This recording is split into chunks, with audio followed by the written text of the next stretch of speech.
Show me the money. Hi, everyone.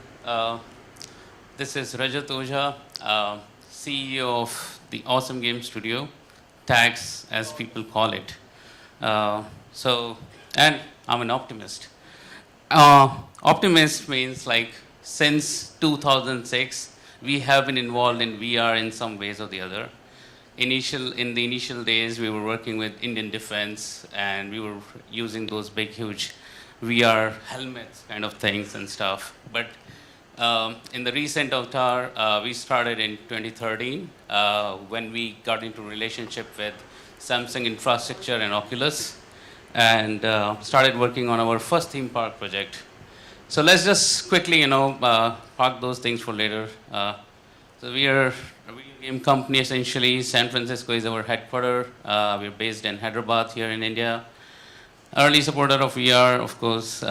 Then first party partner of Sony and Microsoft right now. First party means we show them the project and we get money from them. That's what I'm going to talk about.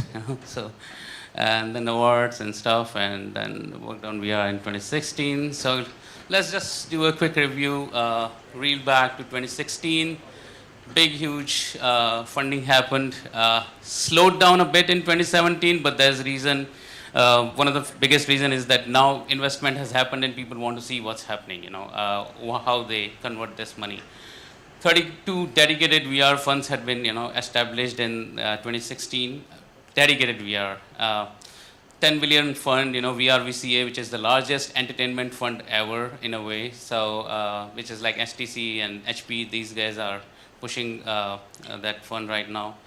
SoftBank's investment, recent investment, 2017, which is the biggest investment right now, as 502 million for Improbable, and then early acquisition started happening now, and of course early deaths are also happening. VR video closed down, which is sad, but Alchemy has been bought over by Google. So again, seeing all these things, there has to be some reason why these big investments and all the people are getting serious. There are 700 VR-focused studios in California alone, and I'm pretty sure that India is also not, pretty far behind because of Unity and all those access to game developers because of mobile boom which happened in India. So again, where are we right now? So this is, the chasm theory. We keep talking about it. Some people, again, the biggest example I keep giving is probably the next one here is Supercell, which was founded in 2010 when EA, Activision, and all these companies were sleeping over the idea whether to jump seriously into mobile games and all, smartphone games and not. That's when Supercell actually came and disrupted the whole market and became so big and so relevant. That is the time, So you are actually participating in an anticipation, calculated anticipation in a way that whether you should actually go ahead or not in this thing. Again, if you hit, you're gonna go in the stratosphere, completely. If not, then again, it's a risk which was worth taking and you took the risk. So again, I keep saying time is now because India missed out big on PC and console game days. When smartphones started happening, India started picking up gaming. So smartphone was the first gaming device. Now VR is happening. It's like level playing field with the West. So this is the time when you should actually, figure out, because most of the people know Unity. Unity is the default platform for one of the de facto standard right now in the game engine point of view, and you can just go ahead and start working on it. And I know that a lot of VR documentaries and movies are also being made, so I'm pretty sure that if we jump into it, especially with the kind of talent we have and the kind of people we have here in India, we can definitely be probably we can drive the future. So again, time are the new. So what are the challenges in general when we talk about where's money in VR? The biggest challenge what we face is it's a new medium altogether. So awareness not just about the headset, that these are the headsets available and why one is different from the other. The other thing which is the most important thing is how do people actually experience it? Most of the people don't. Here probably we are all nerds, we are techie people, so we know VR, we keep talking about VR. But what about the consumer? They are the ones who are going to buy your stuff. So, but where are they experiencing? How do they know what it feels to be inside VR? They think probably it's a screen, it's the similar kind of screen. You're watching TV, you're watching this thing. There used to be a Sony's personal viewing system back in, 2006, 7, which was like basically you in the plane, you just, hook it up and, you just keep watching your stuff. But that doesn't help, because VR is not just about having another screen. It's absolutely different medium. The way I define all the time what VR is, it's presence. You are there. And how do you make it immersive and completely with all the tools and technologies available today is actually, the biggest thing what people should experience. And that's where somebody said that he's from the experience zone. So I think that's what this country and the world needs right now. A lot of experience zone where people actually go and check, what it feels to be in VR. The second is the cost. We cannot ignore this fact that all the VR devices are expensive, other than the smartphone ones, the mobile VR, we call them. But again, there are trade-offs. The more immersive VR and all those things are still expensive. You need heavy-duty console, PC, or even phone, for that matter. Can I have water? So this is prohibitive right now. Why it is prohibitive? Because there are not too many users. Only when the thing goes into mass production and all those kind of things, you can actually cut down on the cost. And again, everybody is trying to figure out what is the right way you can actually have the same experience with, thank you very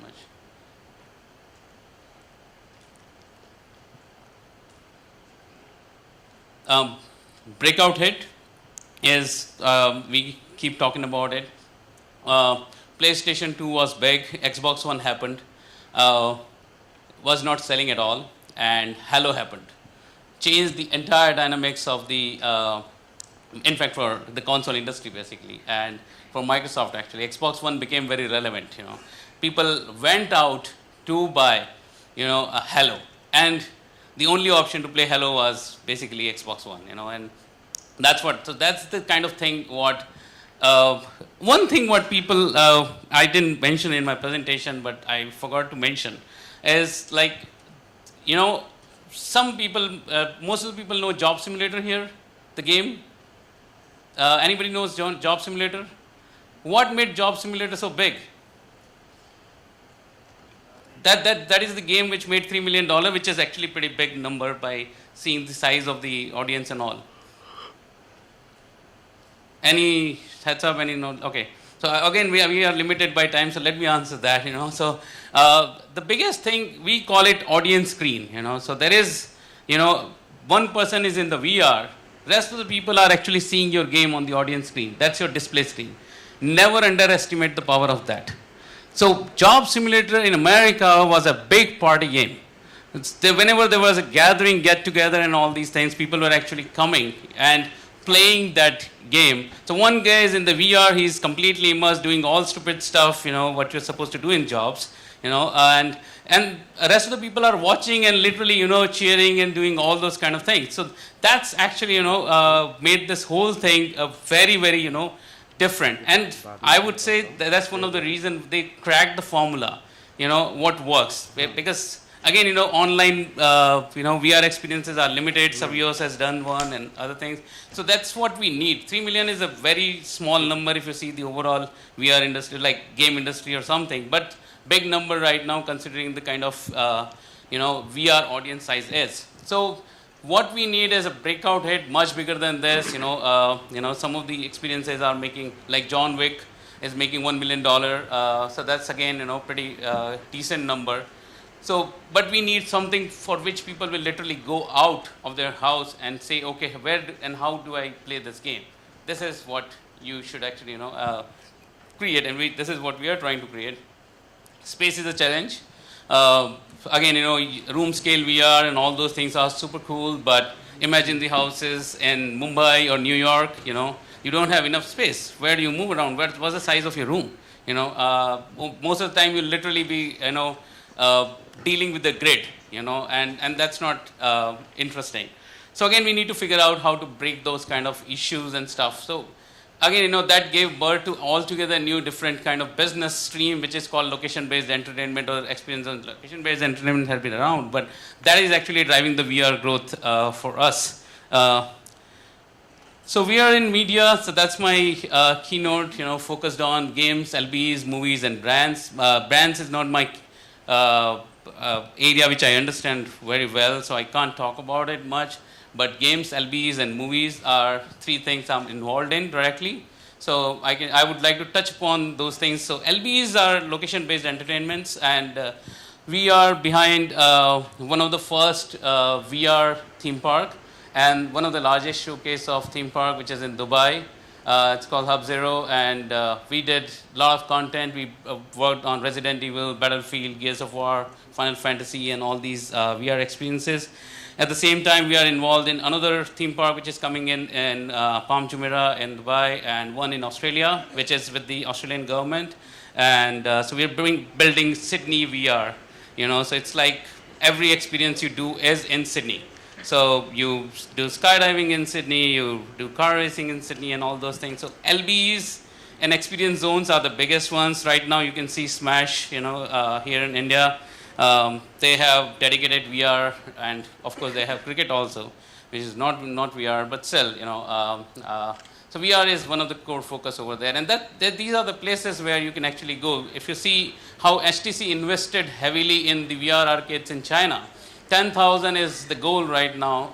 They are working closely with Lucky VR, and at the same time in America, if you see tons of VR location-based entertainments and all these are opening. Even Six Flags has adopted, VR in a big way. Their roller coasters are with VR, and I'm pretty sure soon you're gonna see all these things in Imagica and SL World and all these places. And these are probably your first entry point. This will actually help you to understand, that's what VR can do and how. And the biggest thing again, what changes with this kind of system is your content is dynamic. You go to Imagica for roller coaster for thrill. I understand that's great.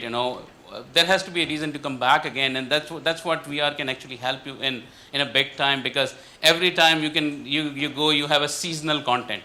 So your park, your everything becomes very dynamic. And that's what we pitch when we talk to existing theme park, people, that what they should actually focus on. If we are creating something altogether new, it's very easy for us to actually go ahead and do this. Okay. Yep. So yeah. So cool. Let's just touch upon the games part. How many people are trying to make games in VR? Okay. Very small number, but still okay.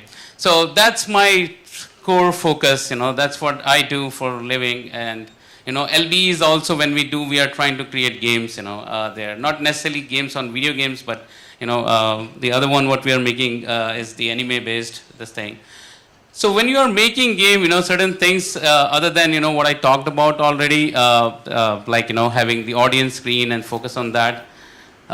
These are some of the things which are very India focused. So don't plan something big, like when you're trying to create a game, people actually go overboard and try to create something like, let's just make BioShock or something like that. But we should figure out first. And right now, the reason why I keep saying why you should not try to do something super big is very simple, because everybody is learning, including the platform owners, and you cannot invest heavily on something which hasn't reached where it should, It's like Nokia 1101 phone and all those things, and you are trying to make, a very deep content on that. Snake was good enough to start, and then constantly evolve yourself there. Then if your studio is already existing, you have already been making game on different platforms and stuff, figure out what you already have. So this is one of the game we are making. Most of the people know this game as Virtua Cop, which is Sega's big game, and we are actually bringing it back in VR. We got the license, and so now what we had to do is like see what other things we have done, because we worked closely in defense and all these things, and we had like tons of city this thing, and at the same time we are behind India's first PlayStation 3 game long back, and back then we actually made a car game. So we had cars. So it was very easy for us. Bring car, bring city, what you already have. Polish the art to take it into VR. And put guns, you have virtual cop. And so that's the initial thing what we did. And we quickly, like we created the entire experience in 30 days, went to Sega, pitched it to them. And of course, the rest is, that's just happened. So again, as I mentioned, everybody is learning, including platforms. So we can't actually, make huge games unless we have sponsorships. Again, if you are making a game, please consider PlayStation VR. That's big. That's the biggest thing is that most of the people who are using Oculus, Vive, and other devices are, not necessarily core gamers. They are doing several things, but PlayStation 4 is usually bought by core gamers, the gamers who like to spend money, who know how to spend money, and they keep spending money. So you cannot ignore PlayStation VR. You should actually always have that in the scheme of thing. How do you do it? You can figure out. We can talk about it, but. Yeah, and of course, mobile VR. Again, there will be challenges, especially in terms of how immersive you can go, and the array of mobile VR headsets are in the market. Again, one thing, what we keep focusing on, have high quality. This was not high quality, but back then, imagine when Street Fighter was, we used to play Street Fighters in the arcade centers. Those were like perfect. That's we used to keep putting coins to continue playing. That's what it should be. Your game starts, ends in that brief amount of time. You cannot expect people to be in VR for hours and hours to go. Of course, games like the Eagle game what Ubisoft made, they worked closely with STC, and STC was very, very clear that don't have your session length more than 7 minutes. That's all. So all your missions, all your things, what you're going to do, experience should be good enough in 7 minutes. People proved them wrong. People spent hours in Eagle, but there's again a handful of people, So again, what we keep talking about, sense of immersion should be there. Your session length should be restricted, at least right now, because of the challenges and stuff. And you will see people will keep coming back. We keep saying another word is addiction is bigger than, a long story, long speech or something. You need to get people addicted. What mobile has done so well, So again, going back to the same thing, like, people actually used to play mobile games, they used to keep coming back, like Temple Run. You do one session, go, you're waiting for your plane, you play, finish. And these are the kind of things what we learned in mobile days we can actually carry forward. But what we cannot carry forward from mobile is free to play. At this moment, again. People keep talking about, free to play is a great, it actually changed the entire dynamics of mobile gaming, But it will not in VR at this moment because, again, there's no audience size. You get them addicted to keep playing. You're not spending much money to make a game because you're focusing on, a short session length, high quality stuff.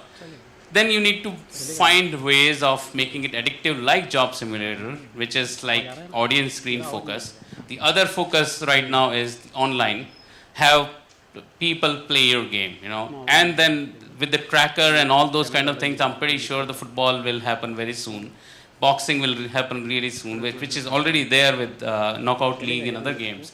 But imagine having real boxing glove and attaching your HTC tracker and literally punching someone or trying to do all those kind of things. So all these innovations will actually help. But once people are addicted, there is enough size because the loop which works, the curve which works in the freemium model or free-to-play model is like you let people play, you get them addicted, you get them so much addicted that they start paying you. But that number is always 9 to 11%, even by Netflix standards, right?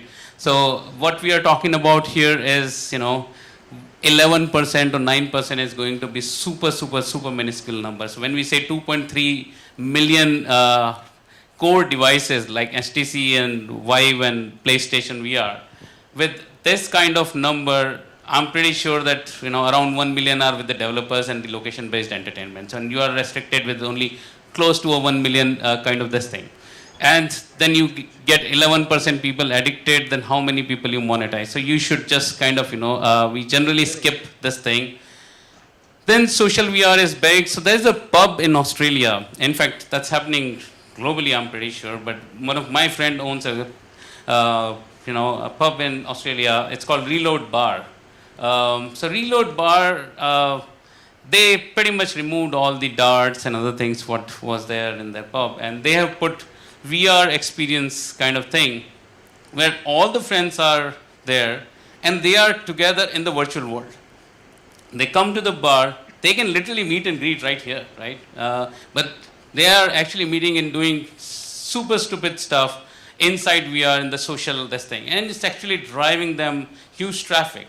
Not just that, like look at what Facebook is trying to do with Spaces, what All Space VR, they raised huge money already. And that's one of the reasons, why All Space got funding, and what they are trying to become is basically Facebook again, they're trying to become the Facebook in VR directly, because you're socializing, you're doing everything in VR because with your friends all around, and social will definitely drive the growth as more people come in and because socializing, digital socializing has been, a thing for quite some time, and that's gonna just grow. And there are like big screen VR is actually doing even more different stuff. You can actually watch movies with your friends. So my kid, I know when he watches all these TV episodes and TV series and stuff, Flash and all these, he calls his friend and they watch from different places and all those things. So they, instead of doing all that thing, they can just sit together in virtual reality and, watch big screen VR. So Netflix, Amazon, and all those platforms are there. The same thing happens in the gaming, So you need to figure out what people can do in a group, So the Void has done pretty well with that kind of thing. We are trying to create something like The Lost, where you are a group of people stranded in an island and trying to come out of it. And again, all the people are working together to do that. Advertisers, you can't ignore them, but tough to get, So this is my game screen, kind of dark right now. We're not disclosing what game is it at this moment. But what we have done is we have put enough places for advertisers, and we are trying to get them on board. And of course, you need a lot of lead time. You have to work with agencies and stuff and all those things. But there are companies who are interested, like HP, like NVIDIA, and all these companies who are actually trying to push this momentum. You can always get them on board and see whatever. Like, so if you are making let's say a car racing game or a football kind of game, it's very easy, whom to talk to and other things, but they actually pretty much sponsor the entire stuff. So that's actually helping us. We pretty much covered the cost, with our existing advertisers at this moment, but we have a lot of space left. Now let's just quickly. Okay, there. Okay. So quickly, sponsorship by platform owners. So we are early. Everybody is interested. Oculus, HTC, they have put enough money in this business. Go to them, say that I'm making this game. Why don't you fund? I will, and just paint a picture. That's what we did when we did our PlayStation game. We went to Sony. We, convinced them to come on board and work with them closely on getting stuff. So our entire investment was covered. Pretty much that's something what is working for people, and it will continue to work for people at least for some more time till there is huge area of game developers. Then you literally need to back them. Right now they will come to you because you are the content creator and they are nobody without you. And then publishers, we are opening up as our publisher because of what we do with all the platform owners right now. So we are like first party with most of the people. Even if we are third party, we know our go-to people. We just get it. Then Architect is pretty big right now, and they are getting a lot of traction in Canada, and they are trying to become the same. The publishing. So publishers actually cover the cost of development. They know the press reach. They know the people who are the platform owners, and they can actually push your game, get featured. And Dreams is another one. Play Snack is, they make small little games, but a very addictive game. That's what their pitch is. Ad Networks, Immersive is, again, Meher Shah's company, which is actually focused only in VR advertisement space. And they are seeing actually 2x CPM compared to the mobile, which is like a big number because again, the gamers are very addicted and all those things and stuff, so, and they are more immersed in this, so they would like to see what's happening all around, and they get their eyes on it. Virtual Sky is another one, VAMRR is another one, Retinart was there, they moved to analytics now. Then secondary revenue stream, again, if you're making a game, see if it is fit for any existing LBs, and talk to them, get your game over there. Talk to us if you have a game and you think it's a fit for LBs and experience centers, as I already talked about. We're running short of time, so I need to run. These are VR funds focused on game industry right now. If you're again, VR VCA is not game industry focused, but the game is the biggest in the scheme of things. Talk to them if you want to raise fund. Quick overview of movie industry. All these are there. YouTube 360 is big because they already have the advertisements and all those things. Vimeo started their 360 platform. Next VR is trying to become the Netflix of VR. You can always talk to them. Right now they are paying good. If you have something, Jaunt, we recently cracked a deal with Jaunt.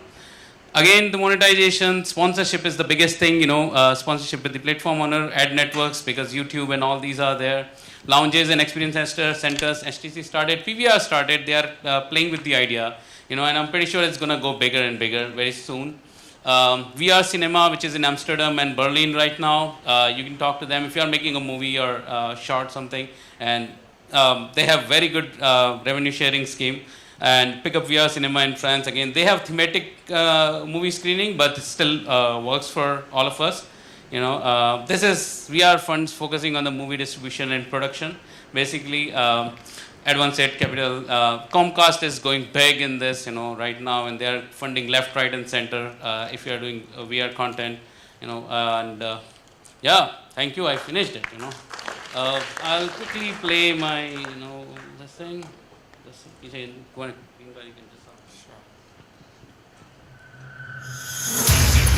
All lights off or lights off and screen. Yeah, screen. You have to extend it. You will have to put it.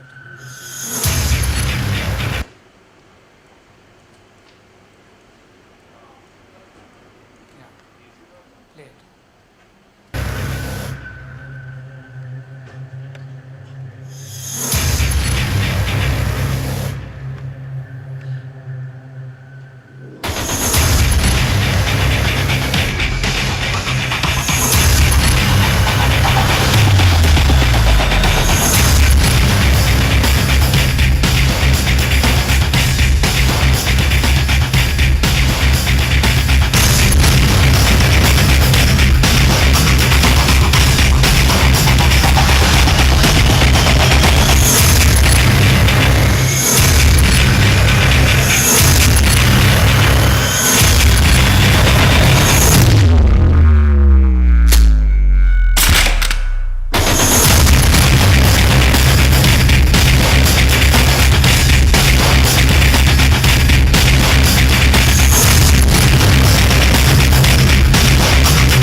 All the lights on. Okay, so why don't we come in the middle of it? Can we have all the lights on? All the lights on. So, boss, itne se nahi chalega. Let's do a big round of applause there, Rajat. And we've got 5 minutes for questions. So, anyone around here? Can we have someone with the mics, please? Yeah. Questions? We've got a question here in the front row. Yeah. Can you just get the mic?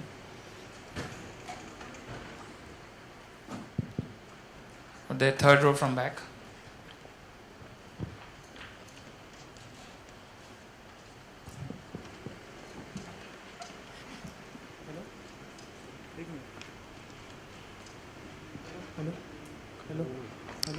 Hello, Rajat. Yeah, hi. Yeah. Can Counter-Strike be converted into VR? Depends. One of the things which I keep saying is that don't retrofit. You have to restructure, replan it. Of course it can be, but you cannot take the existing Counter-Strike and bring it. You can have the DNA of Counter-Strike, envision it, plan it again, and get it. We are not bringing the same virtual cop also. Because there is really good base for that game already in the market. Yeah, but the thing is that you don't need to see the base of the gamer. You need to see the base of the, this thing. Until unless you think that those people are looking for, that kind of, you won't be able to achieve. We did a huge 3.5 months of survey before getting into virtual cop. Because we posted everywhere. We did market survey and other thing. What game are people looking for, in VR space? Again, you can't be there forever. 15, 20, 30 minutes kind of thing is not possible. Okay. But of course, great idea, probably we can start thinking about it. We got a question on the third row from the front.